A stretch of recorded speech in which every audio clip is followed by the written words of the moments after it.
Hello, welcome back to the channel. Today, we're going to dive right into how to create and manage recurring subtasks on Asana.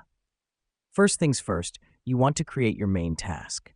To do this, click on the plus Add Task button and put in the details of your task. This is the core of your project, so make sure it's clear and meaningful. Now that we've done that, let's create a subtask. Click on the newly created task and then click on the plus Add Subtask button. Fill in the details of the subtask.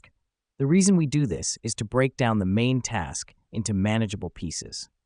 Next up, we're going to make this subtask recurring. To do this, click on the subtask and then click on the due date field. Select Set to Repeat, then choose the frequency. Let me explain why this matters. Making a subtask recurring means that it will automatically be recreated after it's completed, saving you the effort of manually doing it each time.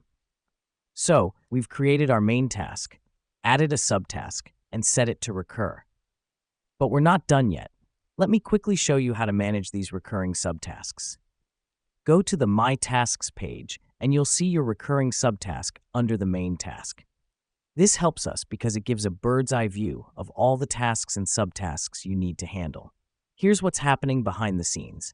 As you complete each recurring subtask, Asana automatically creates a new one. This keeps your workflow steady and efficient, ensuring that nothing falls through the cracks. And there you have it. You now know how to create and manage recurring subtasks on Asana. Keep practicing these steps until they become second nature. Thanks for tuning in, and as always, stay productive.